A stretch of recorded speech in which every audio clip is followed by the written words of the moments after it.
بسم الله الرحمن الرحيم. الحمد لله رب العالمين والعاقبة للمتقين والصلاة والسلام على أشرف الأنبياء والمرسلين سيدنا ومولانا محمد وعلى آله وأصحابه وأهل بيته أجمعين.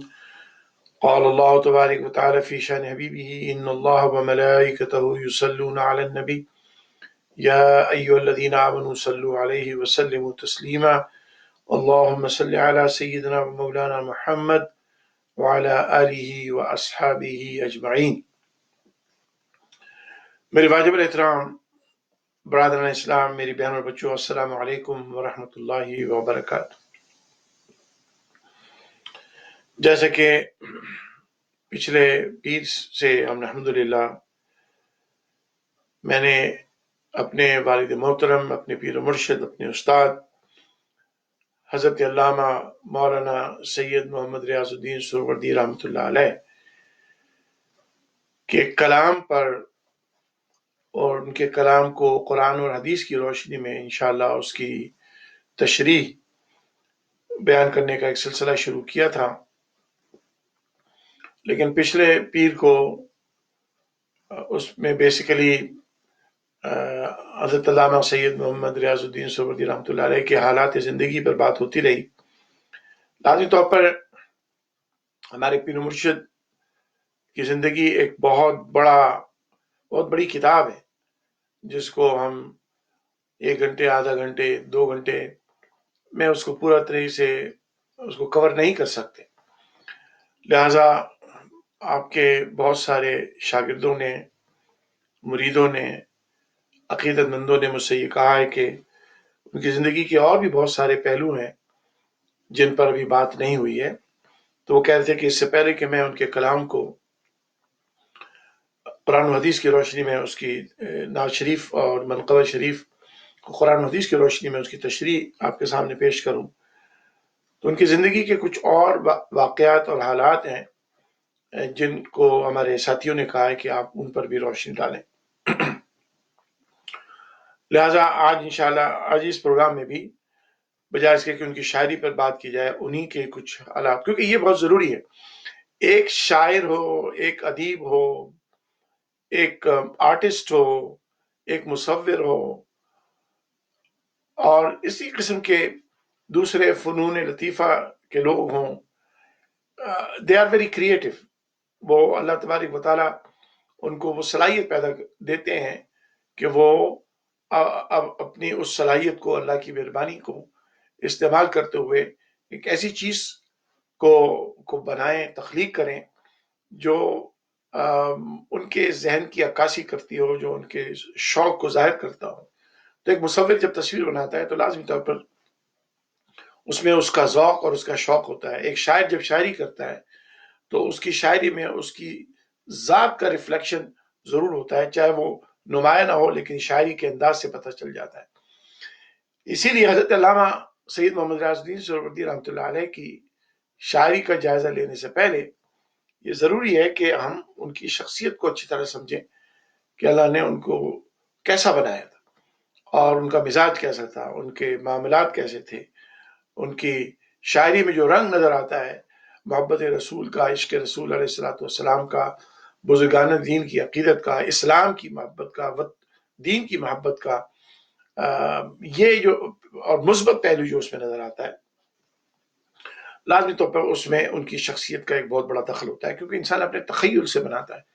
صرف انبیاء کرام ایسے ہوتے ہیں جن کو اللہ تعالیٰ براہ راست اپنی وحی عطا فرماتا ہے، باقی حضرات کو اللہ تبارک و تعالیٰ الہام کے ذریعے، کشف کے ذریعے الحمدللہ اللہ تعالیٰ ان کی رہنمائی فرماتا ہے اپنے نیک بندوں کی۔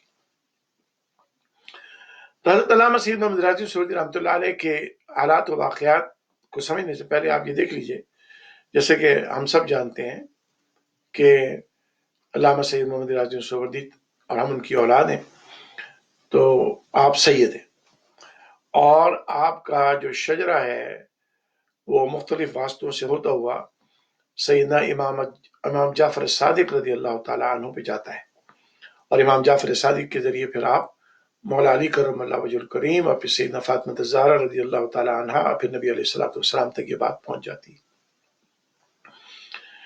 تو حضرت علامہ سید محمد ریاض الدین سہروردی رحمۃ اللہ علیہ حضرت جعفر صادق رضی اللہ تعالیٰ، آپ نے مجھے خود بتایا کہ ایک دفعہ ان کو ایک خواب میں بشارت ہوئی، جو انہوں نے اپنے پیر و مرشد حضرت سید ابوالفیض کرند علی شاہ صاحب سہروردی رحمۃ اللہ علیہ کو ان کو اپنے وہ خواب سنائی. تو آپ نے فرمایا کہ اس خواب سے بالکل صاف ظاہر ہے کہ اللہ تبارک و تعالیٰ نے آپ کو یہ کنفرم کیا ہے کہ آپ سیدہ فاطمہ الزہرا سلام اللہ علیہ ان کی اولاد سے ہیں، آپ فاطمی سید ہیں. حضرت علامہ سید محمد ریاض الدین سہروردی رحمۃ اللہ علیہ کے آباء و اجداد، ہمارے آباء و اجداد، اگر آپ الحمدللہ وہ پوری ہسٹری ہمارے پاس موجود ہے. ہمارے چچا جو والد صاحب کے چھوٹے بھائی حضرت سید عبد الخالق شاہ صاحب سہروردی رحمۃ اللہ علیہ، انہوں نے پوری ایک کتاب اپنے والد کے اوپر تحریر کی ہے الجلال کے نام سے، اور پھر اس کے اندر انہوں نے پورا ان کے حالات اور ان کا شجرہ شریف کو بیان کیا ہے. حضرت علامہ سید محمد ریاض الدین سہروردی رحمۃ اللہ علیہ کے چھٹے پشت میں، یعنی ان کے دادا، پھر ان کے والد، پھر ان کے والد، پھر ان کے والد، ان کے والد، یہ تھے حضرت سید بہاؤالدین زریانی رحمۃ اللہ علیہ. یہ صفوی دور کے اندر یا اس کے لگ بھگ ایران میں ایک صوبہ ہے اصفہان، اصفہان میں ایک شہر ہے زرین، یہ زرین کے رہنے والے تھے. یہ سب ایران میں سیٹل تھے، اور ایران میں یہ آپ کو معلوم ہے کہ یہ سادات کی ایک، میں اس کو بدقسمتی تو نہیں کہوں گا، اللہ کی طرف سے ایک آزمائی سمجھیے کہ سادات نبی علیہ الصلوۃ والسلام کے ظاہری پردہ فرمانے کے بعد اور حضرت علی کرم اللہ وجہ الکریم کی شہادت کے بعد سادات جو ہیں وہ ہمیشہ پرسیکیوٹ ہوئے. Unfortunately this is the truth اور ہسٹری. سادات کو جتنا پرسیکیوٹ کیا گیا ہے مسلمانوں کے اندر، مسلمانوں کے ہاتھوں سے کسی اور کی پرسیکیوشن اتنی نہیں ہوئی. لہذا سادات جو ہیں وہ مائگریشن کے اوپر رہے ہمیشہ. مدینہ شریف سے پھر سیریا آئے، شام سے عراق آئے. عراق کے اندر بھی جب پرسیکیوشن ہوتی رہی تو پھر سادات جو ہیں، بہت سارے سادات وہ ایران کی طرف، یعنی ساؤتھ کی طرف انہوں نے مائگریشن کیا. ایران میں بہت سارے سادات، عراق کے ساتھ ہی بارڈر لگتا ہے، ایران میں، آذربائیجان میں، ترکی میں، اس پورے علاقے کے اندر سادات جو ہیں بہت کثیر تعداد میں سیٹل ہوئے.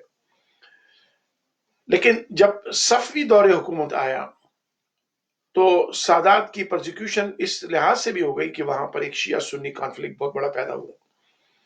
اور یہ صفوی جو تھے یہ شیخ صفی الدین کے اولاد میں سے ہیں، ان کے ماننے والوں میں سے ہیں، جو اردبیل ایک آذربائیجان میں جگہ ہے جہاں سے یہ سارا سلسلہ شروع ہوا. اور صفوی اور صفیت انہی کو کہا جاتا ہے.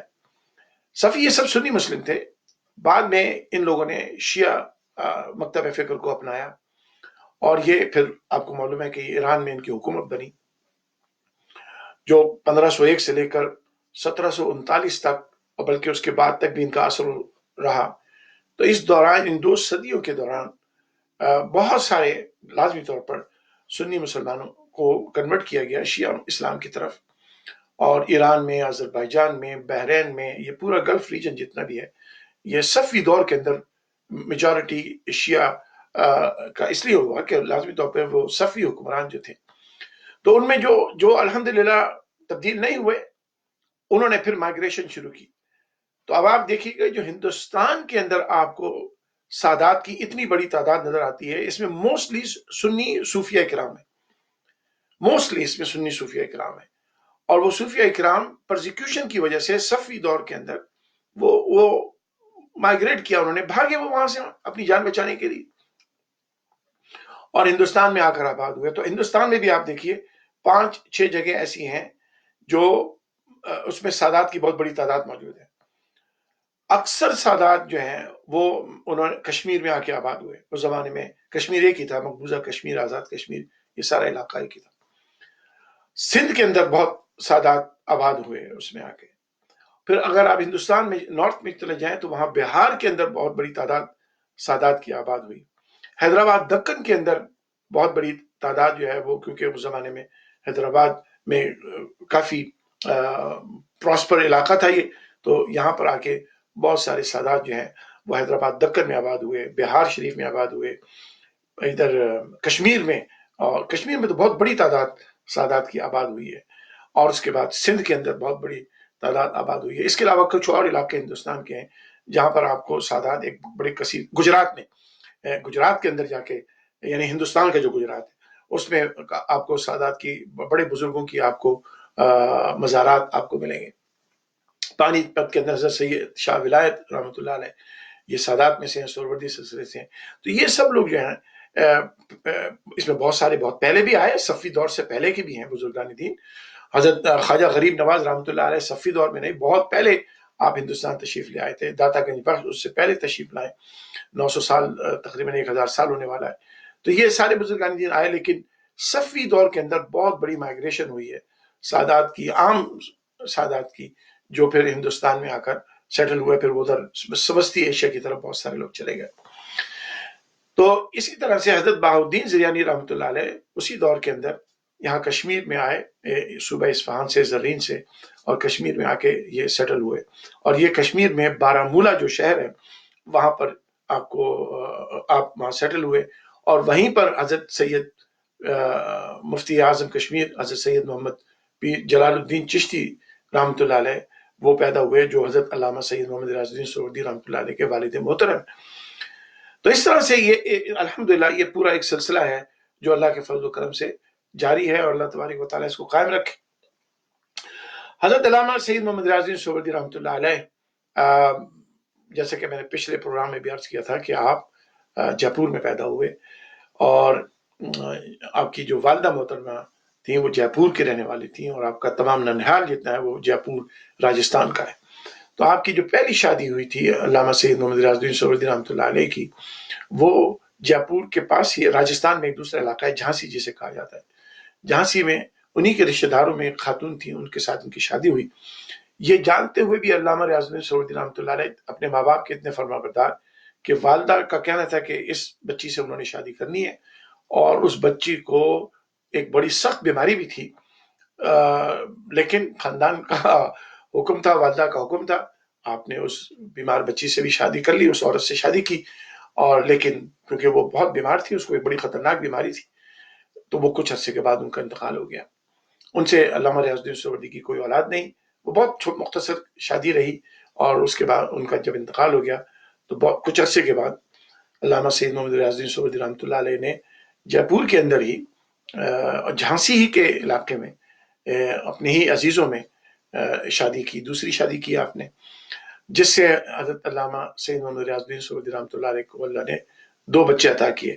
سید عطاء الرحمن سہروردی، یہ آپ کی ان زوجہ محترمہ سے اللہ نے عطا کیا، اور ان کے ساتھ ان کی بہن سعدیہ بی بی، الحمدللہ اللہ نے یہ 2 بہن بھائی علامہ سید محمد ریاض الدین سہروردی رحمۃ اللہ علیہ کی اولاد ہے، اور یہ آپ کی دوسری شادی، جو پہلی شادی میں نے آپ کو بتایا کہ وہ تو بہت مختصر عرصے رہی کیونکہ ان کی وائف کا انتقال ہو گیا، دوسری شادی سے یہ 2 بچے ہوئے تھے الحمدللہ۔ سید عطاء الرحمن سہروردی اللہ تعالیٰ ان کی مغفرت فرمائے، ان کا بھی انتقال ہو گیا ہے، اور سعدیہ بہن ان کا بھی انتقال ہو گیا ہے۔ پھر جب حضرت علامہ ریاض الدین سہروردی ہندوستان سے مائگریشن کر کے پاکستان آئے تو لاہور میں آپ کے پیر و مرشد حضرت علامہ سید محمد ابو الفیض قلندر علی شاہ صاحب سہروردی رحمۃ اللہ علیہ نے آپ کا نکاح اپنی ایک ہی مرید تھی، ان کی مرید تھیں حمیدہ بیگم جو ہماری والدہ ہیں الحمدللہ، ان کے ساتھ پیر صاحب کے حکم سے آپ کا نکاح ہوا، اور اس نکاح سے الحمدللہ ہم 4 بہن بھائی ہیں، سید بدیع الدین سہروردی، سید فصیح الدین سہروردی، سید اعجاز الدین سہروردی، اور ہماری ایک بہن ہے الحمدللہ۔ لیکن ہماری والدہ جن کے ساتھ لاہور میں شادی ہوئی، وہ ان کی بھی پہلے شادی ہو چکی تھی، اور وہ بیوہ تھی، اور ان کے الحمدللہ پہلے شوہر سے 3 بچے تھے، میاں محمد سلیم صاحب، میاں عظیم میاں صاحب، اور ان کی ایک بیٹی تھی ہماری بہن، آف کورس ستیلی بہن، آف کورس وہ تھیں، ان کے 3 بچے تھے۔ تو اس طرح سے فصیح الدین صاحب مجھے اکثر بتاتے ہیں، کیونکہ الحمدللہ سید فشین سہروردی کو اللہ نے بڑی عزت عطا فرمائی ہے، پوری دنیا میں جاتے ہیں گھومتے ہیں، تو بعض لوگ یہ پوچھتے ہیں کہ یہ عظیم میاں تو میاں ہیں اور آپ سید ہیں، تو عظیم میاں جو ہیں وہ ہماری والدہ کے پہلے شوہر کے صاحبزادے ہیں، علامہ ریاض الدین سہروردی رحمۃ اللہ علیہ کی اولاد نہیں ہے۔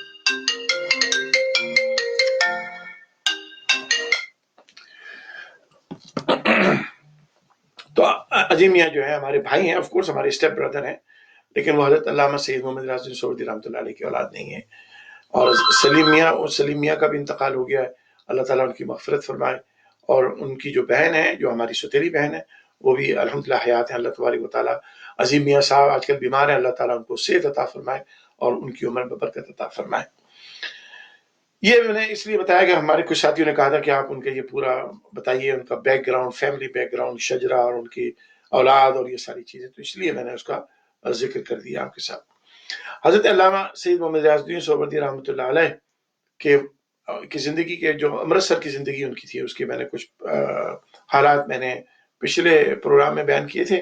ایک چیز مجھے جو یاد آئی بعد میں، وہ یہ ہے کہ جس وقت حضرت علامہ سید محمد ریاض الدین سہروردی رحمۃ اللہ علیہ پولیٹکس میں بہت ایکٹیو تھے، یعنی تقسیم سے، ہندوستان کی تقسیم سے پہلے، اور مسلم لیگ پورے متحدہ پنجاب کے جوائنٹ سیکریٹری تھے، جب انہوں نے وہاں الیکشن جب ہوئے، اور پچھلی دفعہ میں اس کا ذکر کر چکا ہوں، اس کی ڈیٹیل میں جانے کی ضرورت نہیں ہے، تو پھر آپ نے جب مسلم لیگ چھوڑ کے مجلس احرار کو جوائن کیا تھا، لیکن مجلس احرار میں بھی جیسے میں نے پچھلی دفعہ بھی کہا کہ حالانکہ احرار پارٹی میں اکثر لوگ جو تھے، بلکہ میجورٹی لوگ جو تھے، وہ پاکستان بننے کے خلاف تھے، لیکن آپ مسلم لیگ سے تنگ آ کر آپ نے احرار پارٹی جوائن کی، لیکن احرار مجلس احرار کے اندر بھی آپ وہ ان کے پرومیننٹ لیڈرز میں وہ واحد لیڈر تھے جو ان کے اسٹیج سے پاکستان بننے کی الحمدللہ حمایت کرتے تھے اور اس کی نمائندگی کرتے تھے۔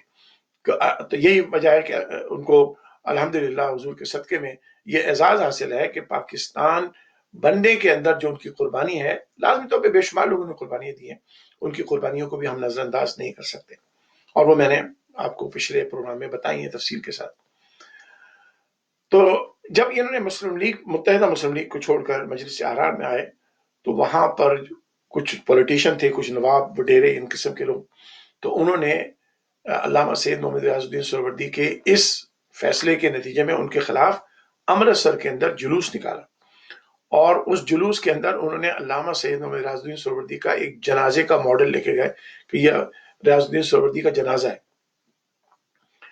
اب یہ جنازہ انہوں نے پورے شہر میں گھمایا، اور جو اس کے لیڈر تھے جنہوں نے وہ علامہ صاحب کا جنازہ امرتسر میں نکالا، وہ آگے تھے، اور دیکھیے اللہ کی شان، دیکھیے یہ قدرت کی شان ہے، میں اس میں کوئی کرامت یا کوئی بات نہیں کر رہا ہوں، کہ رات کو انہیں عشاء کی نماز کے بعد وہ صاحب جو لیڈر تھے، ان کا غالباً نام صادق تھا یا کچھ، مجھے اگر بھول نہیں رہا تو، وہ رات کو اپنے بستر پہ لیٹے ہیں اور صبح ان کا انتقال ہو چکا تھا، تو پورے شہر میں دھوم مچی تھی کہ تم لوگ اور ریاض الدین سہروردی کا جنازہ نکالو، دیکھو تمہارا اپنا جنازہ نکل گیا۔ یہ ایک حقیقت ہے جو علامہ ریاض الدین سہروردی رحمۃ اللہ علیہ کے ساتھ امرتسر میں ہوئی۔ حضرات محترم، جب حضرت علامہ سید محمد ریاض الدین سہروردی رحمۃ اللہ علیہ پاکستان آئے، بہت کم لوگوں کو یہ بات معلوم ہے، اور یہ بات میں بڑی ذمہ داری کے ساتھ کہنا چاہتا ہوں، تاکہ پاکستان کے اندر جو اہل سنت والجماعت کے ہمارے اکابرین ہیں اور ہمارے ساتھی ہیں، الحمدللہ نبی علیہ الصلوۃ والسلام سے محبت کرنے والے، حضور پر درود و سلام پڑھنے والے، پاکستان بننے کے بعد جمعیت العلماء پاکستان کی قیام جن لوگوں نے کیا تھا، بہت کم لوگ یہ بات جانتے ہیں کہ جمعیت العلماء پاکستان کی بنیاد رکھنے والوں میں حضرت علامہ سید محمد ریاض الدین سہروردی سر فہرست ہیں۔ مولانا ابو الحسنات رحمۃ اللہ علیہ نے اس کی بنیاد لاہور میں رکھی تھی، اور اس میں سب سے پہلا جنرل سیکرٹری جمعیت العلماء پاکستان کا وہ علامہ سید محمد ریاض الدین سہروردی رحمۃ اللہ علیہ ہے۔ یہ لوگوں کو بات بتائی نہیں جاتی، نہ اس کو ریکارڈ کیا جاتا ہے، لیکن یہ بتانا بہت ضروری ہے کہ جمعیت العلماء پاکستان کے بانیوں میں حضرت علامہ سید محمد ریاض الدین سہروردی رحمۃ اللہ علیہ ہیں، اور پہلے جنرل سیکرٹری ارلی 50s کے اندر، اب میں اس کی اگر اس کے جو بنیاد رکھنے کی جو سال تھا وہ اگر مجھے صحیح یاد نہیں ہے، غالباً 52 53 اس دور میں اس کی بنیاد رکھی گئی، تو پھر علامہ سید محمد ریاض الدین سہروردی رحمۃ اللہ علیہ اس کے پہلے جنرل سیکرٹری ہیں. اور چونکہ پھر علامہ سید محمد ریاض الدین سہروردی سیاسی زندگی میں ایکٹیو نہیں رہے تو پھر پیچھے ہٹتے چلے گئے. حضرت علامہ سید محمد ریاض الدین سہروردی رحمۃ اللہ علیہ نے حضرت مولانا عبدالحامد بدایونی رحمۃ اللہ علیہ کے ساتھ بہت کلوزلی کام کیا، کیونکہ حضرت مولانا عبدالحامد بدایونی رحمۃ اللہ علیہ بھی جمعیت علماء پاکستان کے صدر رہ چکے. اور مولانا عبدالحامد بدایونی رحمۃ اللہ علیہ یہ پیر الہی بخش کالونی کراچی میں رہتے تھے. میں ان کے گھر میں گیا جب میں چھوٹا سا تھا تو والد صاحب کی اکثر الحمدللہ ان سے ملاقات بھی رہتی تھی اور کورسپونڈنس بھی رہتی تھی. تو مارٹن روڈ سے کوئی خط پہنچانا ہوتا تھا، کوئی لیٹر پہنچانا ہوتا تھا، تو میں پیدل چل کے پیر الہی بخش کالونی حضرت علامہ مولانا عبدالحامد بدایونی رحمۃ اللہ علیہ کے گھر میں جانا، ان کے گھر میں مکتب میں الحمدللہ کئی دفعہ میرے جانے کا اتفاق ہو. بڑی محبت فرماتے تھے، بڑا نورانی چہرہ تھا. اللہ تبارک و تعالی ہمارے ان بزرگوں کو کی رحمت کی قبروں کو اپنی رحمت سے بھرے. تو جمعیت علماء پاکستان کے علاوہ پھر حضرت علامہ سید محمد ریاض الدین سہروردی رحمۃ اللہ علیہ نے جمعیت حسان کی بنیاد رکھی. جمعیت حسان کے پہلے صدر اعظم چشتی رحمۃ اللہ علیہ تھے، لیکن یاد رکھیے اعظم چشتی صاحب کو صدر بنانے والے، یہ جو جمعیت حسان کی جو آئیڈیا تھا، خیال تھا، یہ حضرت علامہ ریاض الدین سہروردی کا تھا. لیکن آپ خود اس کے جنرل سیکرٹری بنے اور اعظم چشتی صاحب کو آپ نے ان کا صدر بنایا. تو اعظم چشتی صاحب اس کے پہلے صدر ہیں. اور علامہ ریاض الدین سہروردی رحمۃ اللہ علیہ جو نعت خوانی کی پہلی تنظیم پاکستان میں وجود میں آئی وہ تھی جمعیت حسان. بزم ریاض ایک وقت پہ ایک تنظیم تھی جو آپ کے شاگردوں نے، جس میں محمد اشرف سہروردی خاص طور پہ نمایاں ہیں، انہوں نے بزم ریاض کے نام سے ایک تنظیم بھی بنائی جو بہت عرصے تک چلتی رہی. اور پھر ارلی 70s کے اندر حضرت علامہ سید محمد ریاض الدین سہروردی رحمۃ اللہ علیہ نے کراچی میں انجمن عندلیبان ریاض رسول کی بنیاد رکھی، جو پھر پوری دنیا میں، خالی پاکستان میں نہیں پوری دنیا میں نعت خوانی کی ایک علامت بن گئی. انجمن عندلیبان ریاض رسول کے تحت سب سے پہلا جو کل پاکستان محفل نعت کا پروگرام منعقد ہوا وہ نشتر پارک میں منعقد ہوا. اور الحمدللہ ہزاروں لوگوں نے اس نشتر پارک کے پروگرام میں شرکت کی. اور پھر آج تک وہ کل پاکستان محفل نعت کا سلسلہ جاری ہے. تو شروع میں نشتر پارک سے اس کی ابتدا ہوئی، لیکن بعد میں یہ جامع بغدادی مسجد مارٹن روڈ میں جو پیچھے گراؤنڈ ہے اس میں پھر یہ ہر سال منعقد ہوئی. بعض اوقات ایسا بھی ماحول ہوا کہ کراچی میں سخت کرفیو لگا ہوا ہے اور لوگ لیاقت آباد میں کرفیو لگا ہوا ہے، دوسرے علاقوں میں کرفیو لگا ہوا ہے، لیکن بغدادی مسجد کے پیچھے میدان میں کل پاکستان محفل نعت ان حالات میں بھی منعقد ہوئی. کبھی اس میں ناغہ نہیں ہوا. اللہ تبارک و تعالی حضرت مولانا علامہ سید محمد اعجاز الدین سہروردی رحمۃ اللہ علیہ اور ان کے بچوں کو اور ان کے مریدین کو، اور علامہ سید محمد ریاض الدین سہروردی رحمۃ اللہ علیہ کے ان تمام شاگردوں کو، مریدوں کو سلامت رکھے جنہوں نے اس بیڑے کو اٹھایا ہوا ہے. اور ہر سال یہ کل پاکستان محفل نعت الحمدللہ بڑے تسلسل کے ساتھ، بڑے اہتمام کے ساتھ اسی طرح سے بغدادی مسجد میں یا اس کے باہر میدان میں منعقد ہوتی ہے. اللہ تبارک و تعالیٰ اس کو قائم رکھے. حضرت علامہ سید محمد ریاض الدین سہروردی رحمۃ اللہ علیہ کے شاگردوں میں بڑے بڑے نام ہیں، اور شاید بہت کم لوگوں کو معلوم ہو کہ مشہور شاعر جن کی غزلیں مشہور ہیں، جن کے گانے مشہور ہیں، انہوں نے جب شاعری کی ابتدا کی تو سب سے پہلے اصلاح انہوں نے والد صاحب سے لی تھی. اور اس مشہور نام میں کون شامل ہے؟ ساغر صدیقی. ساغر صدیقی صاحب گرچہ میں نے تو ان کو خیر کبھی نہیں دیکھا، نہ ملاقات ہوئی ہے، لیکن فصیح الدین صاحب نے اور والد صاحب نے ان کے بارے میں ان کو دیکھا ہے، ان کو بتایا بھی ہے کہ وہ بیچارے بہرحال شراب کے نشے میں رہتے تھے، لیکن جب انہوں نے ابتدا کی اپنے شاعری کی اپنی جوانی کے اندر تو اصلاح میں سب سے پہلے انہوں نے جس کو استاد بنایا تھا وہ والد محترم ہی تھے. والد محترم ہی ان کی اصلاح کیا کرتے تھے. اور یہی وجہ ہوئی کہ جب ساغر صدیقی کا انتقال ہوا تو ان کے جو مداح تھے، ان کے جو جاننے والے تھے، اور ساغر صدیقی نے یاد رکھیے بیچارے نے پیسے دے کر بہت سارے لوگوں کے لیے ان کی غزلیں اور نظمیں اور یہ ساری چیزیں لکھ کے دی ہیں، تو ان کا بیچاروں کا مشغلہ ایسا ہو گیا تھا.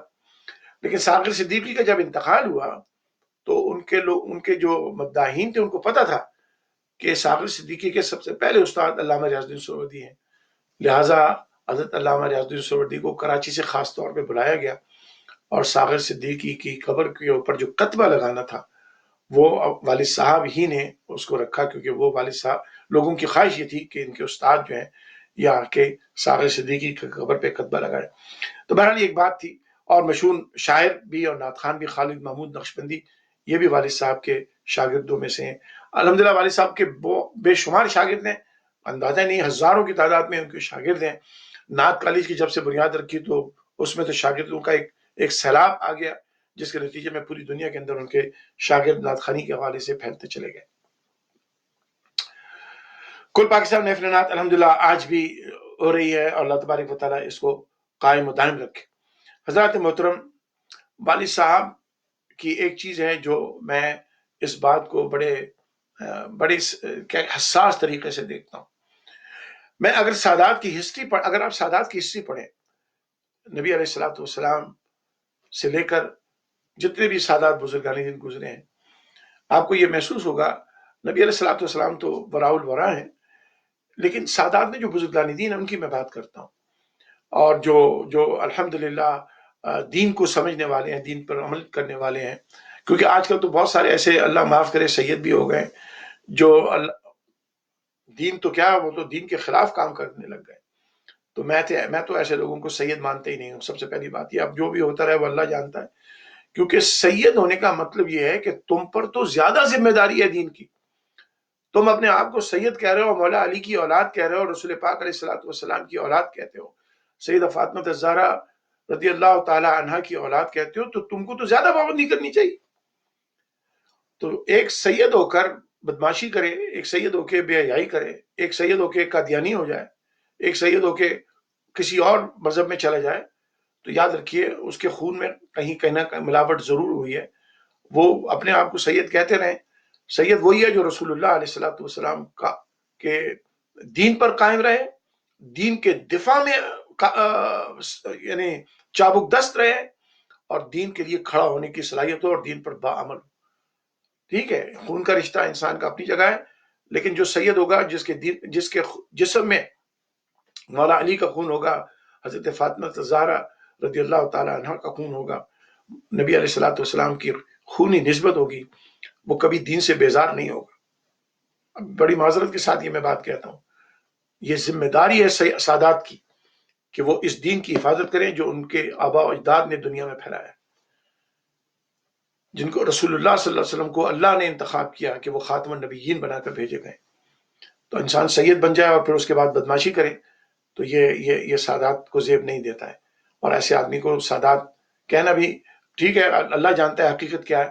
یاد رکھیے رسول کریم علیہ الصلوۃ والسلام کی حدیث ہے، حضور نے فرمایا جس نے اپنا نسب بدلا، یعنی آپ ہیں کچھ اور بن کچھ گئے، سید نہیں ہے اور سید بن گئے، صدیقی نہیں ہے صدیقی بن گئے، تو یاد رکھیے حضور نے فرمایا جس نے اپنا نسب چینج کیا اس نے اپنا ٹھکانہ جہنم میں بنایا. تو یہ ایسی بات ہے کہ جس کو بڑا سیریسلی لینا چاہیے. تو میں عرض کر رہا تھا کہ سادات کی ایک خصوصیت ہے کہ سادات نے کبھی دولت سے محبت نہیں کی. امیر سادات بھی گزرے، بہت بڑے امیر سادات، لیکن انہوں نے دولت سے محبت نہیں کی. ان کے پاس جو اللہ نے دولت عطا فرمائی وہ انہوں نے اللہ کی راہ میں خرچ کیا. سادات کبھی بھی دولت کے پجاری نہیں ہوتے، دولت سے محبت نہیں کرتے. دولت اگر آتی بھی ہے تو وہ اللہ کی راہ میں خرچ کرنے کے لیے ہوتی ہے. لیکن سادات میں نے ایک چیز دیکھی، اور یہ میرا اپنا مشاہدہ ہے، یہ قرآن نہیں ہے، یہ حدیث نہیں ہے، یہ کسی کی بات نہیں ہے، یہ میرا اپنا مشاہدہ ہے، یہ میرا اپنا مطالعہ ہے، یہ میرا اپنا تجربہ ہے کہ سادات جو ہوتے ہیں اولاد کی محبت میں بڑے شدید ہوتے ہیں. مال کی محبت میں بالکل ان میں شدت نہیں ہوتی، لیکن اولاد سے بڑی شدید محبت کرتے ہیں. یہ میں نے اپنے والد میں دیکھا، یہ میں نے اپنے والد سے اپنے دادا کے بارے میں سنا. اور ہم سادات کی ہسٹری پڑھتے ہیں تو اس میں یہ نظر آتا ہے کہ وہ اولاد کے معاملے میں بڑے سینسٹیو ہوتے ہیں، وہ اولاد سے بہت محبت کرتے ہیں، سختی بھی کرتے ہیں، دین سکھانے میں کوئی لحاظ نہیں کرتے. اور یہ محبت کا اظہار اس لیے ہوتا ہے کہ یہ خون جو ہے یہ مولا علی کا خون ہے، یہ خون حضرت فاطمہ الزہرا کا خون ہے. یہ ہم نے منتخب نہیں کیا، یہ ہماری چوائس نہیں تھی، یہ رب کائنات کی عنایت ہے کہ جس کو جس کے ہاں پیدا کرتے. تو یہ سادات اولاد سے محبت کے معاملے میں کافی شدید ہوتے ہیں. اور اس کا اظہار آپ مختلف سادات بزرگان دین جو ہیں، اہل بیت عظام ہیں، ان کی آپ ہسٹری سے آپ پڑھیں گے تو آپ کو بالکل صاف نظر آئے گا کہ وہ اولاد کے معاملے میں بڑے سینسٹیو ہیں۔ حضرات محترم، حضرت علامہ سید محمد ریاض الدین سہروردی رحمۃ اللہ علیہ کے کئی مرید ہیں، بے شمار مرید ہیں، لیکن میں چند مریدوں کا اس لیے ذکر کروں گا تاکہ یہ بھی لوگوں کو پتہ چل جائے کہ جس طرح سے آج کل ریکروٹمنٹ ہوتی ہے نا مریدوں کی، علامہ ریاض الدین سہروردی رحمۃ اللہ علیہ نے کبھی نہیں چاہا کہ کوئی میرا مرید بنے جب تک کہ کسی نے زبردستی ان کے مرید بننے کی خواہش نہ کی ہو۔ ہمیشہ آپ ٹالتے تھے، کوئی مرید بننے کا، اچھا بھی کل آنا، کوئی مرید بننے کا، جب میں نے آپ کی بیعت کرنی ہے، اچھا بھائی ہاں دیکھیں گے اس کو، آپ ٹالتے رہتے تھے۔ پھر جب بار بار کسی کی خواہش ہوتی تھی تو پھر آپ مرید کرتے تھے۔ آپ کے ایک مرید ہیں، اللہ تعالیٰ ان کو سلامت رکھے، آج بھی ماشاءاللہ موجود ہیں، ظہیر خان صاحب، کلیٹن روڈ میں رہتے تھے۔ اب یہ ظہیر خان صاحب وہ ہیں کہ جن کو والد صاحب نے قرآن پڑھایا، قرآن کی تفسیر پڑھائی، فقہ پڑھایا، حدیث شریف پڑھائی، ان کو سارا، مجھے یاد ہے ہم چھوٹے تھے اس وقت کافی، اور یہ ظہیر صاحب عشاء کی نماز کے بعد والد صاحب کے ساتھ بیٹھتے تھے، 3-4 گھنٹے روزانہ بیٹھ کے انہوں نے قرآن کریم کا مطالعہ کرنا، اور یہ باقاعدہ نوٹس بھی لکھتے تھے، اور یہ ابا جی کے شاگرد ہیں۔ لیکن ایک دن انہوں نے خواہش ظاہر کی کہ میں آپ کا بیعت ہونا چاہتا ہوں، تو والد صاحب نے ان کو بیعت نہیں کیا۔ اب یہ دیکھیں اللہ کی حکمت ہے کہ والد صاحب نے ان کو بیعت نہیں کیا، اور والد صاحب نے ان کو اپنے قادری سلسلے کے جو بزرگ تھے حضرت میاں محمد نبی شاہ جہاں پوری رحمۃ اللہ علیہ، ان کے پاس خود لے کے گئے، کہا حضرت ان کو آپ بیعت کیجیے، ان کو بیعت کرا میں۔ لیکن یہی پھر بعد میں ہوا یہ کہ میاں محمد نبی شاہ جہاں پوری رحمۃ اللہ علیہ کے مریدوں نے، کچھ لوگوں نے، جیسے آج کل بھی ہو رہا ہے کہ ہمارے اہل سنت والجماعت ہیں، بریلوی مکتبہ ہم اپنے آپ کو بریلوی نہیں کہتے ہیں، یاد رکھیے ہم اہل سنت والجماعت ہیں، اعلیٰ حضرت کے پیروں کی خاک ہے، ان کے ماننے والے ہیں، ان کی عقیدت مند ہیں، لیکن ہم اپنے آپ کو بریلوی اس لیے نہیں کہتے ہیں کہ آپ اپنے آپ کو اس طرح سے محدود کرتے ہیں۔ اعلیٰ حضرت کا وہی عقیدہ ہے جو رسول اللہ علیہ الصلوۃ والسلام نے دیا، جو صحابہ کرام نے جس پہ عمل کیا، جو اہل بیت عظام نے دیا۔ تو ہم اعلیٰ حضرت کو مانتے ہیں، اعلیٰ حضرت کے مقلد ہیں، اعلیٰ حضرت کے پیر کی خاک ہیں، لیکن یاد رکھیے ہم اپنے آپ کو بریلوی نہیں کہتے۔ مجھے اس میں ایک بات یاد آ گئی، ضیاء الحق صاحب کے زمانے میں انہوں نے جب مجلس شورا بنائی، تو یہ جو انٹیلیجنس کے لوگ ہوتے ہیں پاکستان میں، ان کو CID کہا جاتا ہے، یہ مختلف لوگوں کو ریکروٹ کرنا تھا انہوں نے مجلس شورا کے لیے۔ تو والد صاحب کے پاس بھی CID کے ایک صاحب آئے، اور وہ آ کے ان کی پروفائل بنانی تھی، تو والد صاحب کا انہوں نے انٹرویو کیا۔ انٹرویو میں کئی سوالات تھے، اس میں ایک سوال ان کا یہ تھا کہ علامہ صاحب یہ بتائیے کہ آپ کون ہیں؟ تو انہوں نے کہا جی میں مسلمان ہوں۔ تو وہ CID کے افسر نے ہنس کر کہا حضرت سبھی مسلمان ہیں، آپ ہیں کون؟ اب یہ CID کا افسر جو تھا یہ ان سے کچھ اگلوانا چاہ رہا تھا، تو آپ نے فرمایا کہ بھائی ہاں سب مسلمان ہیں، تو آپ یہ کہہ دیجیے زیادہ کہ میں سنی مسلمان ہوں۔ انہوں نے کہا جی بہت ساری سب سنی ہیں، آپ یہ بتائیے آپ ہیں کون؟ اب یہ خود نہیں کہنا چاہ رہا کہ آپ کیا ہے۔ تو آپ نے کہا کہ بھی اچھا آپ نے اور تقسیم کر رہے ہیں مسلمانوں کو، تو یوں کہہ لیجئے کہ میں سنی مسلمان ہوں، حنفی فقہ کو فالو کرتا ہوں۔ تو انہوں نے کہا جی بہت سارے لوگ حنفی فقہ کو فالو کرتے ہیں، آپ کا کیا مکتب فکر ہے؟ تو آپ نے فرمایا کہ میں اس سے زیادہ اپنے آپ کو تقسیم نہیں کر سکتا، ہم سنی مسلمان ہیں، فقہ حنفی کے مطابق نماز پڑھتے ہیں، فقہ حنفی کو فالو کرتے ہیں، ہم اور اس سے زیادہ اپنے آپ کو تقسیم نہیں کر سکتے۔ تو ہی ریفیوز، آپ نے بالکل منع کر دیا کہ اس سے زیادہ تقسیم نہیں ہے۔ اور اعلیٰ حضرت نے کوئی بریلوی مکتبہ فکر نہیں بنایا، میں پھر بار بار کہتا ہوں، اعلیٰ حضرت نے رسول اللہ علیہ الصلوۃ والسلام کا وہی دین، وہی میسج، وہی پیغام دیا جو رسول کریم علیہ الصلوۃ والسلام نے دیا، بغیر ملاوٹ کے۔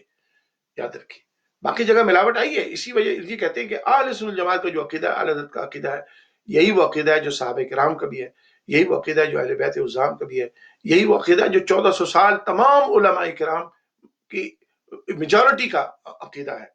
الحمدللہ، تو یہ اس طرح سے وہ بریلوی مکتبہ فکر کی بات نہیں، ہم اہل سنت جماعت ہیں اور ہم اعلیٰ حضرت کے ماننے والوں میں سے۔ تو پھر ہوا یہ کہ جناب وہاں پر ایک دن حضرت میاں محمد نبی شاہ جہاں پوری رحمۃ اللہ علیہ کے کچھ مرید تھے جو والد صاحب کے بھی دوست تھے، بڑے عقیدت مند تھے، لیکن جس طرح سے فتنوں کا دور شروع ہوا ہے نا آج کل تو ہر چیز میں ذرا سی آپ بات کر دیجیے آپ فوراً کافر ہو جاتے ہیں، آپ ذرا سی بات کر دیجیے آپ فوراً مشرک ہو جاتے ہیں، آپ ذرا سی کوئی بات کیجیے آپ فوراً بدعتی ہوتے ہیں۔ یعنی اسلام سے نکلنا تو بہت ہی آسان ہو گیا، لوگ بھی آپ کو نکالنے کے چکر میں ہیں، اور علماء بھی نکالنے کے چکر میں ہیں، رکھنے کے چکر میں کوئی نہیں۔ تو تو اب یہ میں بات کر رہا ہوں 80s کی بات کر رہا ہوں، 70s کی بات کر رہا ہوں، کہ جب یہ سلسلہ شروع ہوا تھا کہ تشدد پسندی، انتہا پسندی، کہ بس میں ہی سب سے اچھا مسلمان ہوں، میرے علاوہ تو کوئی مسلمان نہیں ہے، سب مجھے ہی فالو کریں اور باقی سارے جو ہیں وہ نالائق ہیں۔ حضرت میاں محمد نبی شاہ جہاں پوری رحمۃ اللہ علیہ کے یہاں کچھ لوگوں نے ایک شوشہ چھوڑ دیا کہ اعلیٰ حضرت کا فتویٰ یہ ہے کہ جناب لاؤڈ اسپیکر پہ نماز نہیں ہوتی۔ اب وہ کیا ہوا جناب کہ حضرت میاں محمد نبی شاہ جہاں پوری رحمۃ اللہ علیہ جو والد صاحب کے پیر و مرشد ہیں، وہ سندھی ہوٹل سے، لیاقت آباد سندھی ہوٹل سے رکشے میں ہر جمعے کو یہیں آتے تھے، بغدادی مسجد میں یہیں نماز پڑھتے تھے۔ اب مریدوں نے یہ جب شوشہ چھوڑ دیا تو حضرت میاں محمد نبی شاہ جہاں پوری رحمۃ اللہ علیہ نے اصرار کیا کہ جناب آپ لاؤڈ اسپیکر پہ نماز بند کر دیں، اعلیٰ حضرت کا فتویٰ ہے۔ لازمی تو اپنے وہاں ہمیشہ لاؤڈ اسپیکر پہ نماز ہوتی تھی، تو نماز بند ہو گئی۔ اب محلے کے لوگوں نے، جو نماز پڑھنے والے کی اکثریت ہے، ان لوگوں نے شور مچانا شروع کر دیا۔ تو ایک عجیب ابتلا کا مصیبت آ گئی کہ جناب پیر کو خوش رکھیں یا لوگوں کو خوش رکھیں۔ تو یہ اس قسم کے فتنے لوگوں نے پیدا کیے، اور ان میں یہ سب لوگ شامل ہو گئے، ان کے اپنے شاگرد بھی شامل ہو گئے جو اس طرح سے باعث تھے کہ بھئی نہیں یہی ٹھیک ہے۔ تو اس قسم کے فتنوں سے بھی علامہ ریاض الدین سہروردی رحمۃ اللہ علیہ گزرے ہیں۔ ان کے ایک مرید تھے یعقوب سہروردی۔ اب یہ شخص جو تھا یہ مسجد کا خزانچی بھی تھا، والد صاحب کے ساتھ دن جلسوں میں جانا، پروگراموں میں جانا، لیکن ایک وقت ایسے آئی کہ ان کو لوگوں نے چابی بھری اور یہ بھی جناب عجیب عجیب الٹی سیدھی باتیں کرنے لگ گئے، اور انہوں نے بھی فتنہ پیدا کرنا شروع کر دیا۔ تو یہ مرید بھی ان کی آزمائش بنے۔ اس لیے وہ والد صاحب اکثر کہا کرتے تھے کہ اللہ تعالیٰ بعض مرید بناتا ہے پیر کی آزمائش کے لیے، اور بعض مریدوں کی آزمائش کے لیے پیر کو آزمائش بنا دیتا ہے۔ تو اللہ تبارک و تعالیٰ اسی طرح سے ان کے ایک اور شاگرد تھے، مرید تو نہیں تھے، وہ شاگرد تھے جو وہاں مارٹن روڈ میں ہی رہتے تھے، اور وہ بڑے سیکشن آفیسر تھے، نام ان کا بھول گیا ہوں میں جناب۔ تو وہ جناب قرآن شریف ان سے پڑھا، سب کچھ ان سے پڑھا، لیکن پھر وہ آخر میں آ کے جناب کسی یہی شرک و بدعت اور یہ چیز غلط ہے اور یہ چیز غلط ہے، ذرا ذرا سی باتوں پر اس طرح کے فتوے دینا شروع کر دیے۔ وہ ان کے لیے بڑی آزمائش بن گئے۔ تو ان کی آزمائش دشمنوں سے نہیں، وہ ان لوگوں سے بھی ہوئی ہے جو ان کے کسی زمانے میں بڑے قریب تھے، اور یہ ہوتا ہے۔ امام حسین کو کربلا میں بلا کر شہید کرانے والوں میں وہ بھی ذمہ دار ہیں جنہوں نے امام حسین کو بلایا، اور حضرت مسلم بن عقیل کے پیچھے نماز پڑھتے ہوئے حضرت مسلم بن عقیل کو اکیلے چھوڑ کے چلے گئے تھے اور نماز میں سے بھاگ گئے تھے۔ یہی ایسے ہی لوگ ہیں جو اللہ کے نیک بندوں کے لیے آزمائش بن جاتے ہیں۔ تو حضرت علامہ ریاض الدین سہروردی رحمۃ اللہ علیہ کی اس طرح سے بھی آزمائش ہوئی۔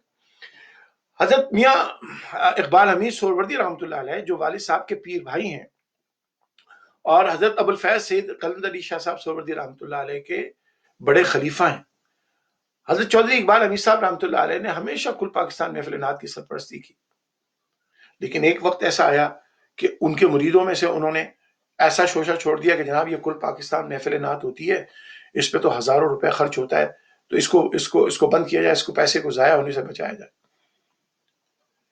اور 2-3 سال اس میں ان کے مریدوں کی بڑی کاوش رہی کہ کسی طرح سے یہ کل پاکستان محفل نعت بند ہو جائے، لیکن حضور کے صدقے میں علامہ ریاض الدین سہروردی رحمۃ اللہ علیہ استقامت پر رہے، اور الحمدللہ وہ محفل نعت جاری رہی، اور پھر چودھری اقبال حمید صاحب بھی ماشاءاللہ اس میں بڑی ذوق و شوق سے آتے رہے، لیکن ان کے مرید ان کو بھڑکاتے رہے۔ تو یہ چیزیں جو ہیں، یہ جو میرا مقصد ان چیزوں کو بیان کرنے کا یہ نہیں ہے کہ جو کھلے دشمن ہیں وہی کوئی آپ کو روکنا چاہتے ہیں آپ کے مشن سے۔ بہت سارے لوگ آپ کے قریب ہوتے ہیں، بظاہر قریب ہوتے ہیں، لیکن وہ بھی آپ کے مشن کو آپ سے روکنا چاہتے ہیں۔ لیکن اللہ تعالیٰ علامہ سید محمد ریاض الدین سہروردی رحمۃ اللہ علیہ، یہ اللہ نے ان کو وہ بصیرت عطا فرمائی تھی اور وہ استقامت عطا فرمائی تھی کہ دوستوں کی دشمنی کے باوجود اور دشمنوں کی کھلی دشمنی کے باوجود جو مشن تھا اس پر وہ قائم رہے، اور ان کو کوئی چیز ڈگمگا نہ سکی۔ اور پھر بالآخر حضرت میاں محمد نبی شاہ جہاں پوری رحمۃ اللہ علیہ بالآخر وہ بھی فائنلی اس بات پہ کنونس ہو گئے کہ لاؤڈ اسپیکر پہ نماز ہو سکتی ہے۔ تو 4-5 سال یہ مسئلہ رہا، پھر آخر میں وہ بھی الحمدللہ نماز آ کے لاؤڈ اسپیکر پہ نماز شروع ہو گئی، پھر نماز پڑھتے رہے۔ حضرات محترم، حضرت علامہ سید محمد رازی سہروردی رحمۃ اللہ علیہ کی تربیت میں آپ کو بتانا چاہتا ہوں. دیکھیے، مساجد میں تقریر کرنا، مدرسے کے اندر اپنے اسٹوڈنٹس کی تربیت کرنا، اجتماعی تربیت کرنا، وہ ایک الگ چیز ہے. میں آپ کو بتاتا ہوں گھر کے اندر اپنی اولاد کی تربیت انہوں نے کیسی کی، اور میں اپنے بارے میں بتانا چاہتا ہوں. اور میں آپ کو بتاؤں کہ کس قدر اللہ تبارک و تعالیٰ نے ان کو اپنا ڈر عطا فرمایا تھا، اور کس قدر الحمدللہ دین کی بصیرت عطا فرمائی تھی. یاد رکھیے، دین کا علم ہونا اور دین کا فہم، ادراک اور بصیرت دین کے بارے میں ہونا، یہ بہت الگ چیزیں ہیں. علم تو بہت لوگوں کے پاس ہے. ذاکر نائک صاحب کے پاس بھی علم ہے، یہ اپنا غامدی صاحب کے پاس بھی علم ہے، ڈاکٹر اسرار صاحب کے پاس بھی علم ہے. ان سب کے پاس علم ضرور ہے. بصیرت کسی کسی کو ملتی ہے. دی ایسنس آف دین کسی کسی کو سمجھ میں آتا ہے. یہ اللہ کی عنایت ہوتی ہے. اسی کو علم لدنی کہا جاتا ہے کہ کتابوں سے پڑھنے کے بعد اس کے اندر جو اصل میسج ہے اس کو سمجھ. ایک میں اپنی دو باتیں کرتا ہوں کہ کس طرح سے گھر کے اندر، اب یہ چیزیں وہ ہیں جو لوگوں کو معلوم نہیں. ایک دفعہ میں سعودی عرب میں، جس زمانے میں یونیورسٹی میں تھا، میں کراچی آیا چھٹیوں کے اندر. تو والد صاحب نے شکایت کی ایک صاحب کی جو مسجد کی دکانوں میں ایک دکان میں حلوائی کا کام کرتے تھے. اور یہ شخص والد صاحب کے بڑا خلاف تھا، بے انتہا خلاف. بلکہ اس نے بغدادی مسجد کے تعمیر نو کے اندر سب سے بڑی رکاوٹ یہی دکاندار رہا. تو آپ گھر میں بیٹھا تھا، والد صاحب کے ساتھ بیٹھا ہوا تھا. تو آپ تھوڑے سے آزردہ حال تھے، تھوڑے سے رنجیدہ تھے. تو مجھ سے ایسے آپ نے ذکر کیا کہ یہ دیکھو، یہ جو مٹھائی والا ہے، اسحاق اس کا نام تھا، یہ اس نے بڑا پریشان کیا ہوا ہے، اور یہ دیکھو مسجد کی تعمیر میں سب سے بڑی رکاوٹ ہے، اور یہ بڑی مخالفت کرتا ہے، اس کی دکان میں میرے خلاف بڑی باتیں ہوتی ہیں. جب والد صاحب کی زبان سے یہ لفظ سنا میں نے، یہ جملے سنے میں نے، تو میں نے بڑھ کر، پتہ ہے میں نے ان سے یہ کہا، میں نے کہا ابا جی، یہ انسان، اس کی کیا حقیقت ہے؟ یہ ہمارے جوتے کی ٹھوکر پر ہے. آپ یقین کریں، جیسے ہی میں نے یہ جملہ نکالا، والد صاحب کا تو رنگ ایک دم بدل گیا اور جلال میں آ گئے. اب دیکھیے، میں ان کے مخالف کی مخالفت کر رہا ہوں اور میں ان کی حمایت کر رہا ہوں، اور میں یہ کہہ رہا ہوں کہ یہ آپ کا جو مخالف ہے، یہ ہمارے جوتے کی ٹھوکر پر ہے. آپ کھڑے ہو گئے. آپ نے بولا، تم نے اتنا تکبر والا جملہ اپنے منہ سے کیسے نکالا؟ فوراً، تم نے اتنا تکبر والا جملہ کیسے اپنے منہ سے نکالا؟ اللہ سے تو فوراً توبہ مانگو. تو آپ یہ دیکھیے کہ وہ یہ بھی نہیں، وہ یہ دیکھ نہیں سکے کہ ان کی اولاد ان کی حمایت میں ان کے مخالف کے لیے ایسا جملہ کہے جس سے تکبر کا اظہار ہوگا. مجھے فوراً انہوں نے ڈانٹا، اور میں یونیورسٹی میں پڑھاتا تھا، اس وقت کوئی بچہ نہیں تھا. یہ ان کی تربیت ہے کہ انہوں نے ہم کو اس طرح سے ریز کیا کہ جو ایک دین کا طریقہ ہوتا ہے، اور غلطی کرنے پر فوراً اصلاح کرتے تھے. والد صاحب کی ایک بڑی اچھی بات یہ تھی کہ ہم ان سے دین کے معاملے میں بلا جھجک بات کر سکتے تھے. دین کے معاملے میں کبھی ایسی بات نہیں ہوئی کہ ہم نے کوئی ایسا سوال کیا ہو اور انہوں نے کہا کہ تمہیں شرم نہیں آتی، تم نے کیسا سوال کر دیا. بلا جھجک. اور انہوں نے ہی ہمیں انکریج کیا الحمدللہ کہ دنیا میں، ہمارے اسلام میں جتنے بھی مکاتب فکر ہیں، ان کے علماء کی کتابیں پڑھیں تاکہ آپ کو سمجھ میں آ جائے کہ آپ کے عقیدے میں اور ان کے عقیدے میں فرق کہاں آتا ہے. کراچی میں جمعیت سناخان رسول، ہم بچوں کی ایک تنظیم تھی، اور ہم نے وہاں دارالمطالعہ کھولا بغدادی مسجد میں اوپر کمرے میں. تو اس زمانے میں پروفیسر غفور صاحب ہمارے علاقے کے ایم این اے تھے، جماعت اسلامی کی سیٹ پر وہ ان کا انتخاب ہوا تھا. اور پروفیسر غفور صاحب بہت اچھی طرح مجھے بھی جانتے رہے اس وقت، کیونکہ ہم اسٹوڈنٹ تھے. تو انہوں نے مولانا مودودی کی جتنی کتابیں، تقریباً 100 سے بھی زیادہ، ان کتابوں کا پورا ہمیں مفت انہوں نے ہمیں تحفہ دیا تاکہ ہم دارالمطالعہ میں رکھیں. میں نے مولانا مودودی کا ان تمام کتابوں کا مطالعہ الحمدللہ بہت اچھی طرح سے کیا.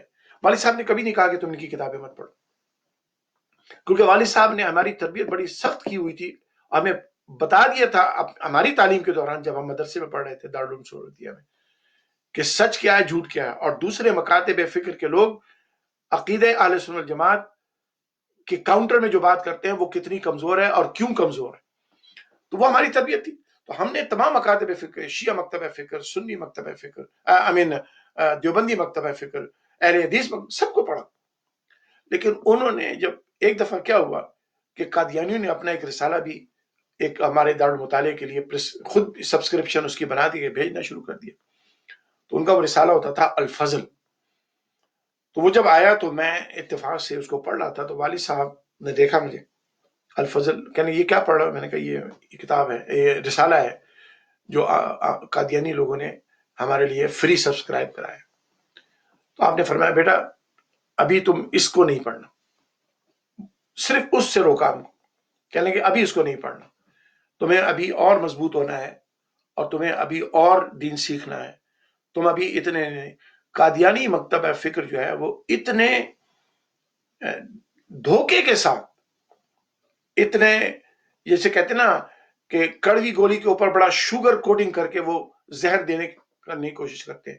مجھے انہوں نے کہا کہ تم سب پڑھو کوئی حرج نہیں، لیکن ان کو اس لیے نہیں پڑھنا کہ تم ابھی اتنے مضبوط نہیں ہو، کیونکہ یہ لوگ جس طرح سے اپنے مذہب کی تبلیغ کرتے ہیں بہت اچھے اچھے لوگوں کو یہ گمراہ کر دیتے ہیں.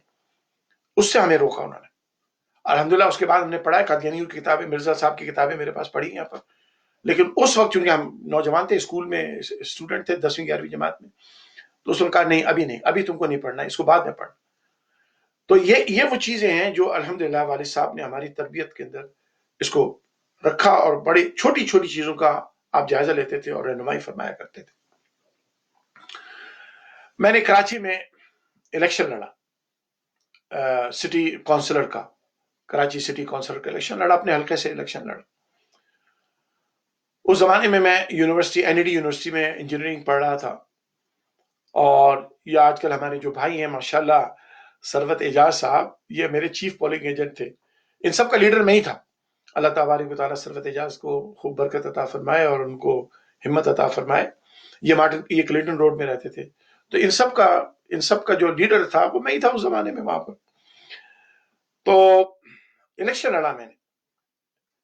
تو والد صاحب کو میں کہتا تھا کہ والد صاحب آپ میری کارنر میٹنگ میں آپ میرے ساتھ چلیں، لیکن وہ نہیں جاتے تھے. وہ کہتے تھے نہیں، کیونکہ میرے جو مخالف لوگ تھے، باقی لوگ بھی تھے، جماعت اسلامی کے امیدوار تھے، قاضی صاحب، ایک عباسی صاحب بھی تھے، لیکن جو مین اپوننٹ تھے وہ تھے ڈپٹی ابرار محی الدین صاحب. یہ سٹنگ کونسلر تھے اور یہ اپنے ری الیکشن میں تھے، اور یہ پرانے میرے والد صاحب کے ہم عمر تھے وہ.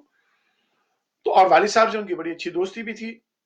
تو والد صاحب میرے کسی کارنر میٹنگ میں نہ جائیں. ایک دن میں نے ان کو بہت زور دیا، میں نے کہا نہیں ابا جی آج تو آپ چلیں، کیونکہ یہ جو میٹنگ ہے یہ بڑا ابرار محی الدین صاحب کا جو گڑھ ہے اس پہ ہے، آج آپ چلیں، بس آپ پھر نہ جائیں، بس ایک میٹنگ میں چلے جائیں. تو والد صاحب کہنے کا اچھا ٹھیک ہے چلتے ہیں. تو یہ جو نیو ٹاؤن کا تھانہ ہے اس کے بالکل سامنے میدان چھوٹا سا ہے. اب پتہ نہیں کیا کیفیت ہے وہاں پر، کیونکہ انکروچمنٹ تو پاکستان میں بہت ہو گئی. تو وہاں پر ٹینٹ لگا کے ہم نے کارنر میٹنگ کی. والد صاحب کو میں زبردستی لے کے گیا اپنی موٹر سائیکل پہ، اور اب بہرحال تقریریں ہوئی. والد صاحب کی جب تقریر ہوئی، اب آپ اندازہ لگائیے والد صاحب وہاں تقریر، اب میں ان کو چاہیے تھا میری حمایت کرتے.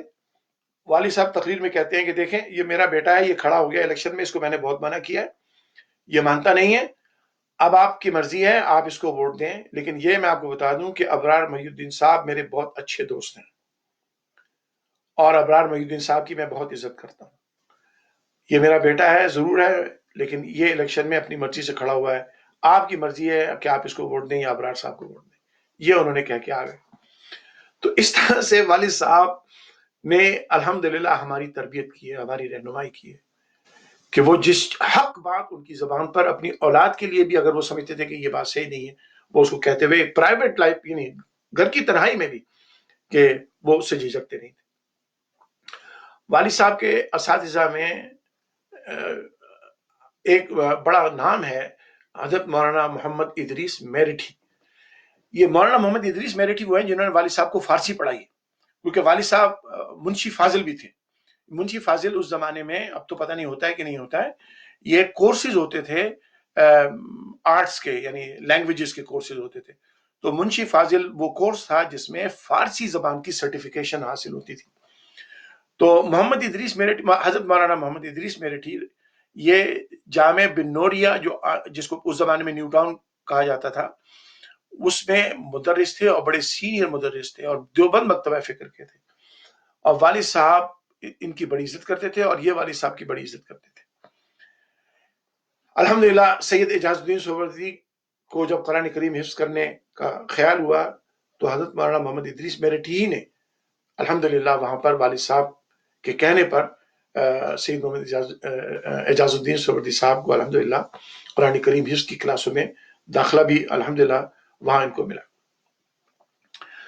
حضرات محترم، میں ایک بات یہ بتاؤں کہ والد صاحب گرچہ الحمدللہ اہل سنت والجماعت کے سرخیل ہیں الحمدللہ پاکستان کے اندر، اور ہمیں اپنے سنی ہونے کا سرٹیفکیٹ کسی جماعت سے، کسی پیر صاحب سے، کسی مولوی صاحب سے نہیں چاہیے. یہ یاد رکھیے، ہماری پوری ہسٹری ہے الحمدللہ، پاکستان کی ابتدا سے کیا ہندوستان سے پوری ہسٹری ہے. تو بعد میں ماشاءاللہ اب ہمارے یہاں ایسے سنی بھائی بھی آ گئے ہیں کہ وہ اپنے علاوہ کسی کو سنی سمجھتے نہیں. بہرحال یہ ان کا اپنا مسئلہ ہے، ہمیں اس سے مسئلہ نہیں. لیکن والد صاحب کا جو انداز بیان تھا، میں کہتا ہوں وہ اتنا مہذبانہ ہوتا تھا اور دلیرانہ ہوتا تھا، یعنی کمپرومائز نہیں تھا لیکن تہذیب کے ساتھ. آج ہمارے علماء کا اگر کسی سے اختلاف ہو جاتا ہے تو جناب وہ تو دوسرے کی تو بے عزتی کرنے میں ذرا سا نہیں جھجکتے، وہ تو اس کی ماں باپ کو ایک ہی کر دیتے. اللہ اکبر. والد صاحب جتنا کھل کر مکتبہ اہل سنت والجماعت اعلی حضرت کا مسلک جسے ہم کہتے ہیں اس کا دفاع کرتے تھے، کوئی اتنا نہیں کرتا تھا، لیکن تہذیب کی زبان استعمال کرتے، غیر مہذب زبان استعمال نہیں کی. آپ عقائد پہ بات کرتے تھے، پرسنالٹیز پہ بات نہیں ہوتی تھی، کسی کا نام لے کر اس کو ذلیل نہیں کرنا ہوتا تھا، اور عقیدے کی بات ہوتی تھی، مسئلے کی بات ہوتی تھی، اور اس کو سمجھانا مقصود ہوتا تھا، اصلاح مقصود ہوتی تھی، تذلیل کرنا مقصود نہیں ہوتا تھا. اور باہر ہوا کہ بغدادی مسجد سے آگے تھوڑے سے فاصلے کے اوپر مبارک مسجد ہے جو دیوبند مکتبہ فکر کا بہت بڑا گڑھ ہے. وہاں پر سنہری مسجد کسی زمانے میں یہ اہل سنت جماعت کی تھی، لیکن بعد میں اس پہ بنوری ٹاؤن والوں کا قبضہ ہو گیا، وہاں بھی ہو گیا. اب وہاں سے شوشے چھوڑتے تھے تو والد صاحب ہی ان کا مقابلہ کرتے تھے وہاں، اور کون سنی عالم تھا وہاں پر. لیکن بڑی تہذیب کے ساتھ آپ نے شخصیات کو گالم گلوچ نہیں کی اور ان کو کفر اور شرک کے فتوے نہیں دیے. آپ اپنا مکتبہ فکر بیان کرتے تھے اور قرآن اور حدیث سے اس کو ثابت کرتے تھے. غلیظ زبان یا لچر زبان یا گالم گلوچ والی زبان یا کفر اور بدعت کے فتوے دینے والی زبان، شرک، الحمدللہ یہ ہمارے والد صاحب نے کبھی استعمال نہیں کیا. لیکن ان سے زیادہ کراچی کے اندر ایک وقت تھا حضرت مولانا محمد شفیع کا، میں الحمدللہ میں خود اس بات کا گواہ ہوں، حضرت علامہ مولانا محمد شفیع کاڑوی رحمۃ اللہ علیہ بغدادی مسجد میں آئے اور آتے تھے. وہ حضرت شیخ شہاب الدین سہروردی رحمۃ اللہ علیہ کے عرس پاک میں جو پہلی محرم کو ہوتا تھا، ہر سال آتے تھے وہ، اور دوسرے موقع پہ بھی آتے تھے. حضرت مولانا محمد شفیع کاڑوی رحمۃ اللہ علیہ خود کہا کہ ہم کراچی آئے ہیں تو کراچی میں علامہ ریاض الدین سہروردی رحمۃ اللہ علیہ کی تقریریں کر کے ہم نے تقریریں کرنا سیکھی ہیں. یہ مولانا شفیع کاڑوی صاحب کا اعتراف تھا. اس زمانے میں محبت کرتے تھے. کچھ لوگ حضرت مولانا شاہ احمد درانی رحمۃ اللہ علیہ کے پاس چلے گئے اور ان سے شکایت کی کہ کل رات کو عثمانیہ مہاجر کالونی میں جو جلسہ ہوا تھا اس میں علامہ ریاض الدین سہروردی رحمۃ اللہ علیہ نے آپ کی مخالفت کی. ہوا یہ تھا کہ حضرت علامہ مولانا شاہ احمد درانی رحمۃ اللہ علیہ کو عثمانیہ مہاجر کالونی والوں نے کسی عید میلاد النبی کے جلسے کے لیے بلایا، لیکن چونکہ وہ غریبوں کی بستی ہے اور بڑا اتنا ذوق شوق بھی لوگوں میں نہیں تھا، تو بہت کم لوگ آئے ہوں گے یا پھر وہ یہاں کوئی بھی نہیں ہوگا. اور حضرت علامہ شاہ احمد درانی رحمۃ اللہ علیہ وہاں جلسے میں پہنچ گئے جو انہوں نے وقت دیا تھا. اب جب وہاں پہنچے تو وہاں مشکل سے 4-5 آدمی بیٹھے ہوئے تھے.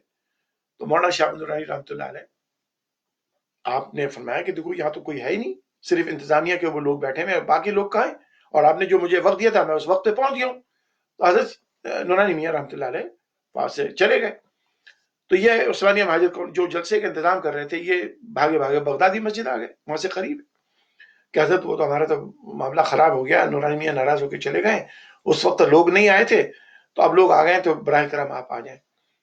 تو والد صاحب چلے گئے.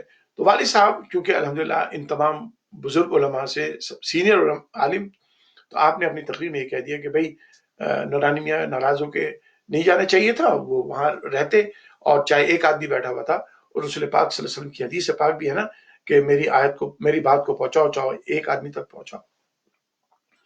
تو یہ بات انہوں نے کہی، تو کسی نے اگلے دن جا کے میمن مسجد میں مولانا شاہ نورانی رحمۃ اللہ علیہ کو بتا دیا کہ دیکھیے جو مرچی لگانے والے لوگ ہوتے ہیں نا، وہ ضروری نہیں کہ وہ دوسرے مکتبہ فکر کے ہوں، آپ کے اپنے مکتبہ فکر میں بھی ایسے ہی ہیں جو لڑائی اور غلط فہمیاں پیدا کرنا چاہتے ہیں، ان سے بھی ہوشیار ہونا چاہیے، ان سے زیادہ ہوشیار ہونا چاہیے۔ تو وہ پہنچ گیا نورانی میاں کے پاس کہ جناب کہ آپ رات کو علامہ صاحب نے یہ بات کہی ہے، تو قربان جائیں حضرت علامہ مولانا شاہ نورانی رحمۃ اللہ علیہ کے، ان کے ظرف کے اور ان کے مقام کے۔ آپ نے جواب میں کیا کہا؟ آپ نے یہ نہیں کہا کہ ہو یہ تو علامہ صاحب نے کیا کہہ دیا، ہم کو کہنا نہیں چاہیے تھا۔ آپ نے فرمایا علامہ ریاض الدین سہروردی رحمۃ اللہ علیہ ابو الفیض قلندروی شاہ صاحب کے مرید ہیں، ان کو حق ہے وہ کہیں۔ ان کو نورانی میاں نے ان کو بالکل شٹ اپ کر دیا، جو آدمی وہ کمپلین لے کے گیا تھا، کہ ان کو حق ہے وہ جو کہیں۔ یہ تھے ہمارے بزرگ، جن میں ظرف اور جن میں کمال تھا ادب اور احترام کا۔ آج ہمارے علماء میں یہ چیز بہت کم رہ گئی ہے۔ آج اپنی زبان سے آپ غلطی سے بھی کوئی بات نکال دیں، جناب آپ کی تو عزت کے پیچھے وہ پڑ جاتے ہیں، جب تک آپ پوری طرح سے ذلیل نہ ہو جائے وہ چھوڑتے نہیں۔